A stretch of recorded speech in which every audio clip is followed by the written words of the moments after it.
Hey, what's up guys, Blue Player here. Want to go ahead and talk to you about the tactics and buckle up Q&A that we got from Undead Labs. We got it back in December, but I'm going to go ahead and do an overview of it, just really talk about the highlights, what I thought was cool, new information, all that good stuff. If you're just learning about the game or you're wanting to find out more, I have like 9 Undead Labs videos.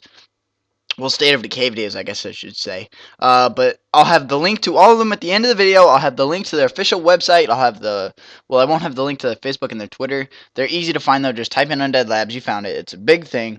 Check them out. But what I want to talk about in this video, I'm mainly going to be talking about guns, melee weapons, NPCs, and resources. But like I said, we'll go ahead and talk about the guns real quick. They are going to deteriorate. I want to make sure all of you guys know that. If I have one beautiful freaking AK-47, not entirely sure if that's in the game, probably will be though, and I use it every day to bust a cap in some zombie's face, it's eventually going to either get jammed or it's going to deteriorate. You can repair them, but you're going to need the work area, a survivor that knows how to repair guns, and you're going to need time. But as far as the work area goes, you can upgrade the work area to where it's sort of like a just special for guns. Like it's just a facility that mainly works on guns. Certain survivors, the better they get at repairing guns, the faster it's going to go and the less time that you actually have to use to repair the gun. But what's really cool as far as time goes, I'm not entirely sure how long it takes, but if you're not logged into the game, let's say it takes a day to repair a gun and you log out for an entire day and you come back, that gun would be ready to use when you log back in. As far as suppressor goes, or suppressors, just about any gun can have one. I mean, obviously, no shotguns or revolvers. Some assault rifles can't have suppressors, but just about any other gun you can put one on. These guns are going to make a lot of noise when you're using them, and zombies are super attracted to noise. So be careful when you're using them. Different guns have different ammos. That should be self-evident, but they put that into the game. A shotgun needs different ammo than a revolver, and a revolver needs different ammo than a freaking AK-47. So they put that into the game. So if you only have a shotgun and you're scavenging and you can't find any other ammo for the shotgun, you're screwed. But when you do find the other gun for that ammo, you'll be set.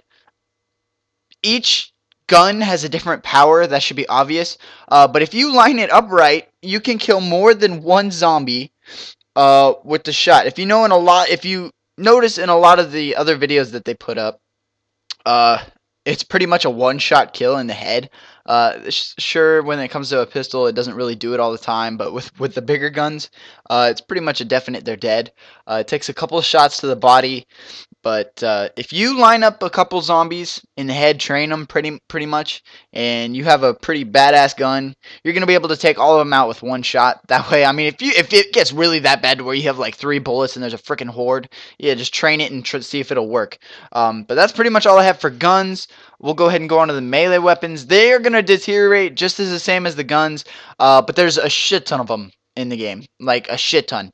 I mean, I'm not gonna say you can just pick up a rock and start throwing it and being like, ha ha. It's not gonna be like that. It's gotta be, certain weapons have to be encoded into the game to where you can actually interact with it.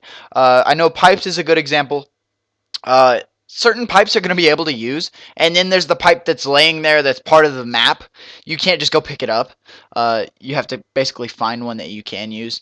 There is maintenance that you can work on these weapons. I'd imagine that they're a lot easier to find than guns, just because availability. If the zombie apocalypse happened in the real life, you're not going to be able to find a gun immediately. I wouldn't. I'd be screwed. The best I'd have is a freaking butter knife. Other than that, they're easier to repair.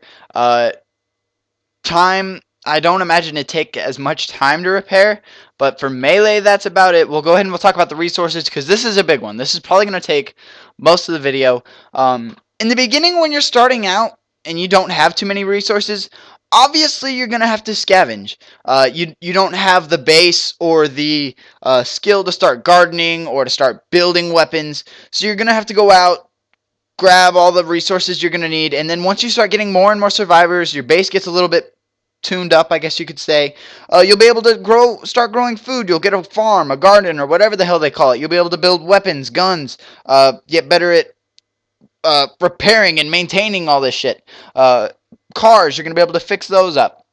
But the resources that you gather, or you grow, or you build, whatever the hell you're doing, will get used. The food will obviously go to feeding survivors. The fuel will go to generators. It's not going to go into cars. There is no fuel consumption for cars. Check out the vehicle video that I have. I got all that out the way because vehicles is freaking beautiful. Ammo's obviously going to go to the guns. But one thing that I did want to point out is food is going to spoil. You're not going to be able to just hold on to food for freaking ever. So if you have a crap ton of food and like 3 survivors, a lot of that food is going to go to waste. That's pretty much food-wise the craziest thing I've ever heard. But I'm glad they put that in there because that is kind of how it is. Unless you find a canned bean. I wonder if canned beans would... No, back on track, Ryan. There is like mobile food. You're not going to be able to take like a ham sandwich with you.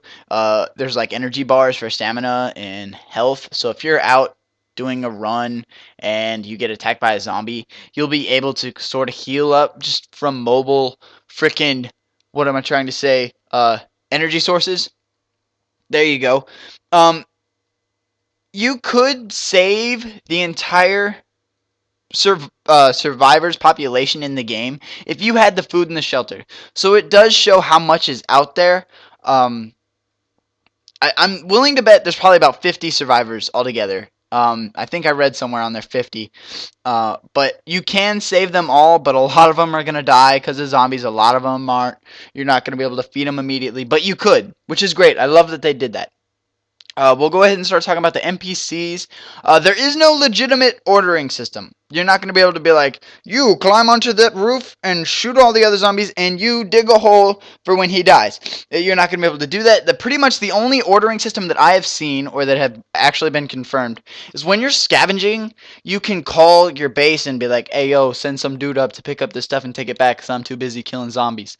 Like, that's pretty much about it.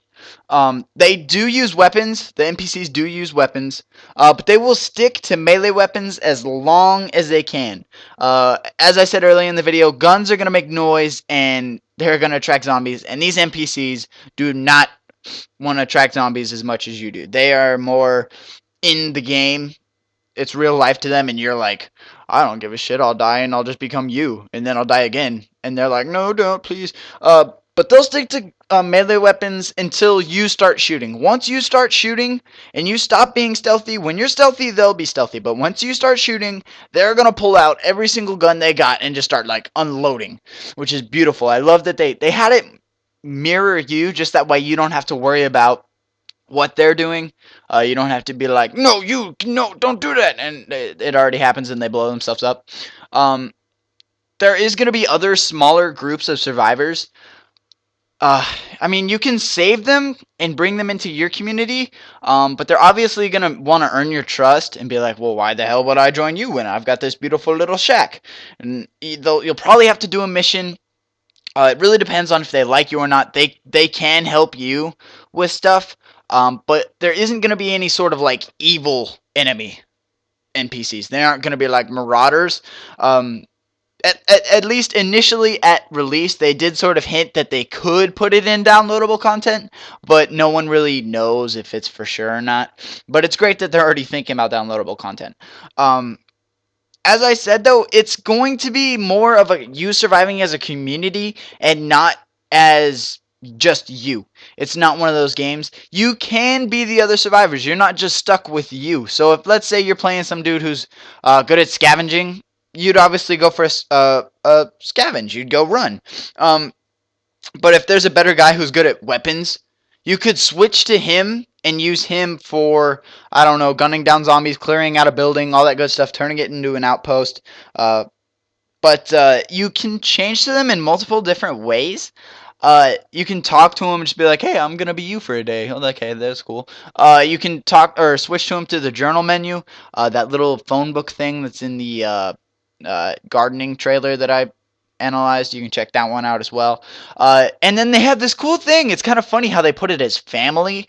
It's not like blood relatives. It's more like the mob relatives. It's like your Guido trusts you a shit ton, so you can be him.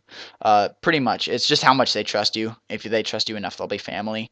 But pretty much, you can be anyone who isn't busy and use them as a puppet, pretty much. But you will be them. So if you die, they're dead forever. It's permadeath. You don't get to just respawn and like, oh hey, I didn't even die. Like that's not how it is.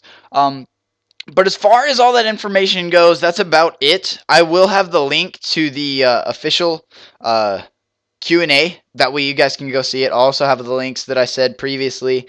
Go check all that out. Check out the other videos. I promise I go through just as much detail as I did in this one, but through a whole bunch of stuff. I try and keep it really specific in all the other videos. But this one was just a Q&A roundabout. I picked all the highlights. But thanks for watching, and I will see you guys on the next video.